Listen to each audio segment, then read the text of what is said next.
sabihin ang nadarama.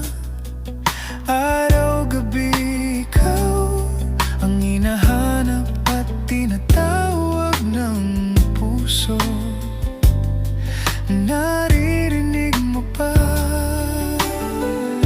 pikit at sa pagmulat ng mga mata, ikaw ang